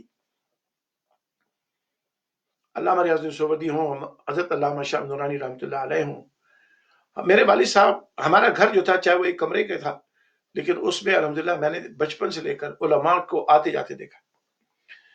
کراچی کے کریم علماء اہل سنت جماعت وہاں آتی تھی، اور ایک زمانے میں ایک تو ہے جماعت اہل سنت، پھر ایک جمعیت اہل سنت بھی بنی تھی۔ حضرت مولانا مظفر حسین دہلوی رحمۃ اللہ علیہ، یہ کراچی میں بہت مشہور عالم ہوتے تھے، مفتی تھے، حضرت مفتی مظفر حسین صاحب، اور ان کے بیٹے جو تھے وہ کراچی ٹیلی ویژن میں بڑے اچھے عہدے پر بھی فائز رہے۔ تو ان کی قیادت میں جمعیت اہل سنت بھی بنائی گئی تھی، اور اس کی میٹنگ ہمارے گھر میں ہوئی تھی۔ حضرت مولانا محمد عمر نعیمی جو کراچی والے ہیں، ایک تو مولانا محمد عمر اچھروی لاہور میں بھی ہوتے ہیں، وہ بھی والد صاحب کے بڑے اچھے دوست تھے۔ یہ مولانا محمد عمر نعیمی یہ کراچی میں ہوتے تھے، اطہر نعیمی صاحب کے والد صاحب یہ، اور اپنا مولانا اطہر نعیمی، مولانا مظفر حسین دہلوی، حیدری دواخانہ جو سول اسپتال کے سامنے ہے، وہاں جو پیر صاحب تھے ماشاءاللہ بڑے حکیم بھی تھے، وہ مشتاق حیدری صاحب، یہ وہ، اور اللہ تعالیٰ ہمارے حضرت مولانا جمیل احمد نعیمی صاحب، اللہ تعالیٰ ان کی عمر میں برکت دے، یہ لوگ ہمارے گھروں پہ اکثر آنا، بات چیت کرنا۔ تو علماء کی صحبت میں وقت ہم نے بچپن میں گزارا ہے، اور والد صاحب سے بڑی محبت کرتے تھے۔ دارالعلوم امجدیہ کے علماء میں سب سے زیادہ والد صاحب کے قریب حضرت مولانا محمد حسن حقانی رحمۃ اللہ علیہ تھے۔ والد صاحب سے بے انتہا محبت کرنا، والد صاحب کا بڑا احترام کرنا، والد صاحب بھی ان کا بڑا احترام کرتے تھے۔ تو یہ جو وہ علماء کا گروہ تھا جو اختلاف ادب سے ہوتا تھا، مولانا شفیع کاڑوی رحمۃ اللہ علیہ بے انتہا محبت فرمایا کرتے تھے والد صاحب کے ساتھ، اور والد صاحب کو بھی ان سے بے انتہا عقیدت و محبت تھی۔ حضرات محترم، یہ علماء کا آپس میں تعلقات تھے۔ آج جو ہمارے اہل سنت جماعت، جسے ہم بریلوی مکتبہ فکر کہہ لیں، اس میں جس طرح سے توڑ پھوڑ ہو چکی ہے، ہر پیر ایک مکتبہ فکر بن گیا ہے، ہر عالم ایک مکتبہ فکر بن گیا ہے، اور علماء اہل سنت جماعت کو تقسیم کر دیا گیا ہے، اور ذرا ذرا سی باتوں پہ ہم ایک دوسرے کو کفر، شرک اور بدعت کے فتوے ہم خود دینے لگ گئے، جبکہ یہ بیماری دوسرے مکاتب فکر میں تھی، سنیوں میں نہیں تھی۔ میں بچپن میں الحمدللہ میں نے تقریریں شروع کی ہیں، اور الحمدللہ میں ڈنکے کی چوٹ پہ اپنی اسٹوڈنٹ لائف میں کہا تھا کہ یہ جو مصیبتیں ہیں تقسیم کی، یہ دوسرے میں اہل سنت جماعت میں نہیں ہے، آج ہم سب سے زیادہ منتشر ہیں۔ حضرات محترم، بس آخری بات عرض کرتا ہوں، پر وقت ہو گیا، انشاءاللہ باقی بات بھی ہیں کہ جو میں انشاءاللہ بعد میں کروں گا۔ جب بھی کوئی ایسا مسئلہ ہوتا تھا کراچی کے اندر کہ جس میں دو مکاتب فکر میں تصادم ہو، مثلا ایک دفعہ بنوریا ٹاؤن کی جو مسجد ہے، نیو ٹاؤن جسے کہا جاتا تھا، اس میں اور ان کی جو ساتھ میں جو گلی ہے اس کے ساتھ کوٹھیاں شروع ہو جاتی ہیں، تو وہاں والد صاحب کے ایک دوست تھے جو ڈاکٹر تھے، یہ ہر سال میلاد شریف کا جلسہ کرتے تھے، اور اس میں حضرت علامہ مولانا شفیع کاڑوی رحمۃ اللہ علیہ بھی اکثر آیا کرتے تھے، والد صاحب بھی جایا کرتے تھے۔ تو ایک سال ایسا ہوا کہ وہاں پر بنوری ٹاؤن کے جو ہمارے اسٹوڈنٹ تھے، انہوں نے کہا کہ بھئی ہم اس میلاد کو نہیں کرنے دیں گے، کیونکہ لازمی طور پہ وہ لوگ میلاد شریف کے مخالف ہیں۔ تو اور یہی وہ جگہ ہے جہاں پر مولانا شفیع اکاڑوی رحمۃ اللہ علیہ پہ قاتلانہ حملہ بھی ہوا تھا. تو اگلے سال جب پروگرام ہوا تو والد صاحب گئے اور والد صاحب کو بلایا گیا, اور وہاں الحمدللہ چونکہ وہ جن صاحب کی کوٹھی تھی وہ اپنے پراپرٹی پہ کر رہے تھے, تو وہاں پولیس کے پہرے میں باقاعدہ پروگرام ہوا, اور والد صاحب نے وہاں پر تقریر کر کے میلاد شریف کی جو پرمیسیبلٹی ہے, میلاد شریف کی جو اجازت ہے, میلاد شریف کی جو فضیلت ہے, وہ بیان کیا الحمدللہ. اور ہماری بنوری ٹاؤن کے اسٹوڈنٹ جتنے تھے وہ مسجد کے دروازے پہ بیٹھے پوری ان کی تقریر سنتے رہے. یعنی مراد یہ ہے کہ میں جو کہنا چاہ رہا ہوں کہ یہ وہ علماء تھے جو ڈرتے نہیں تھے, لیکن بات جب سلیقے سے کرتے تھے تو مخالفین کو بھی موقع نہیں ملتا تھا کہ وہ کوئی اعتراض کر سکیں یا حملہ کریں یا اس کو روکنے کی کوشش کریں. آج ہم اہل سنت جماعت نے اس طریقے کو چھوڑ دیا ہے, تو اس کے نتیجے میں ہوا یہ ہے کہ ہم تقسیم سے تقسیم در ہوتے چلے جا رہے ہیں. حضرت محترم والد صاحب محفل نعت میں آداب کا بہت خیال رکھتے تھے. ایک دفعہ ایک پیر صاحب آئے اور وہ جناب اپنے مریدوں کے بہت بڑے ہجوم کے ساتھ آئے, اور ابھی محفل نعت ہو رہی تھی, کوئی صاحب نعت شریف پڑھ رہے تھے, انہوں نے آگے زور سے اللہ اللہ اللہ کا اسٹیج کے پاس آ کے ورد شروع کر دیا, اور وہ ساری محفل نعت ادھڑ بدڑ ہو گئی, کیونکہ انہوں نے تو زور زور سے ذکر شروع کر دیا, اور ان کی نعت شریف وہ پڑھ رہے تھے. تو والد صاحب نے ان کو کہا کہ دیکھیے یہاں آپ اللہ کا ذکر کر رہے ہیں, لیکن آپ ذکر جس طرح سے کر رہے ہیں اس سے آپ کو چاہیے تھا یا تو ویٹ کرتے تاکہ نعت ختم ہو جاتی, یا پھر آپ کہیں دور چلے جاتے تاکہ یہاں ڈسٹربنس نہ ہوتی. آپ نے ان پیر صاحب کو سب کے سامنے کہا کہ آپ نے رسول پاک کے ذکر کی بے ادبی کی, آپ نے اس طرح سے ذکر نہیں کیا جاتا ہے. اب وہ پیر صاحب ناراض ہو گئے, لیکن الحمدللہ والد صاحب کو یہ بالکل پسند نہیں تھا کہ وہ اس ڈسٹربنس کو, جو ذکر تھا کہنے کو تو ذکر ہو رہا ہے, لیکن کیونکہ وہ اپنی ذرا شان, اپنے مریدوں کی شان دکھانا مقصود ہوتا ہے, اور رسول کریم علیہ الصلوۃ والسلام کے ذکر خیر کا اس میں کمی کا اظہار ہوتا ہے یا اس کے ڈسٹربنس کا اظہار ہوتا ہے, تو آپ اس سے بڑا سے بڑا پیر ہو, بڑے سے بڑا عالم ہو, آپ اس کو روک دیا کرتے تھے. حضرات محترم انشاءاللہ اگلے پروگرام میں تھوڑی سی باتیں اور ہیں, وہ انشاءاللہ میں کروں گا. ایک بات اور مجھے یاد آئی تصوف کے حوالے سے.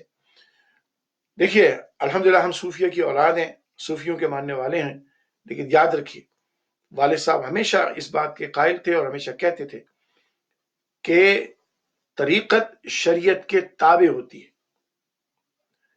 یعنی اگر پیر شریعت کا پابند نہیں ہو تو وہ شیطان ہے, بالکل کھلم کھلا کہتے. بغدادی مسجد کے سامنے ایک صاحب تھے, صدیق صاحب, وہ بھی حلوائی تھے, ان کی راشن کی دکان بھی تھی. یہ وارسی سلسلے میں مرید تھے. ان کے پاس ایک وارسی سلسلے کے ایک صاحب کافی عرصے تک انہی کے پاس آ کے رہتے بھی تھے, جیال شاہ ان کا نام تھا. تو والد صاحب فجر کی نماز پڑھنے کے بعد تھوڑا سا مسجد کے چاروں طرف واک کیا کرتے تھے. آپ کی ایک عادت تھی بہت عرصے سے کہ فجر کے بعد آپ نے تقریباً 2-3 کلومیٹر ضرور چلتے تھے. تو ایک دن کیا ہوا کہ آپ نے دیکھا کہ جیال شاہ جو ہے وہ سو رہے ہیں باہر پلنگ بچھا کے, اور سورج پوری تمازت کے ساتھ نکلا ہوا ہے, ان پہ سورج کی روشنی, لیکن وہ سو رہے ہیں. آپ سے رہا نہیں گیا, آپ نے جا کے ان کو ہلکے سے اٹھایا کہ بھائی جیال شاہ صاحب اٹھ جائیے, آپ کے اوپر سورج کی روشنی بہت تیز پڑ رہی ہے.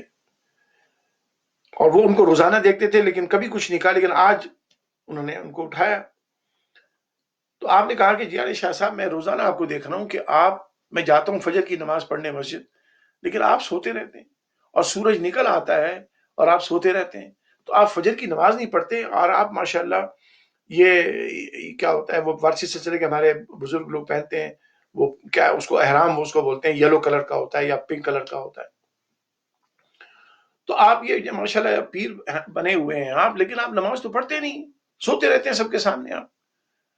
تو جیال شاہ نے کہا کہ بھائی میرے پیٹ میں جو ہے نا پخانہ ہے, تو پخانے کے ہوتے ہوئے تو ناپاک آدمی ہوتا ہے, نماز کیسے پڑھے. اب یہ ان کی جسٹیفیکیشن تھی. والد صاحب نے ان کو کہا کہ خدا کے واسطے کوئی شرم کریں, اس چیز کو بیس بنا کر آپ نماز نہیں پڑھ رہے. تو ان کے پھر آپ بیٹھے ان کے ساتھ, ان کو سمجھایا, الحمدللہ اس کے بعد جیال شاہ نے نماز پڑھنا شروع کی. یہ ان کا طریقہ تھا, یہ تصوف نہیں ہے کہ آپ نماز چھوڑ دیں. لیکن اسی وارسی سلسلے میں, اور وہیں پر صدیق صاحب کے ایک اور بزرگ تھے پیر سید طاہر شاہ صاحب, ماشاءاللہ نہ صرف یہ کہ وہ 5 نمازوں کے پابند بلکہ تہجد کے پابند تھے. عالم دین تھے وہ. یہی فرق ہوتا ہے کہ عالم دین کا مرشد بننا اور ایک جاہل کا رنگ برنگے کپڑے پہن کے مرشد ہو جانا، یہ الگ الگ ہے. تو یاد رکھیے تصوف یہی ہے جو شریعت مطہرہ کا پابند ہو. تصوف وہ نہیں ہے جو نبی علیہ الصلوۃ والسلام کی شریعت سے آزاد ہو، وہ تصوف ہی نہیں.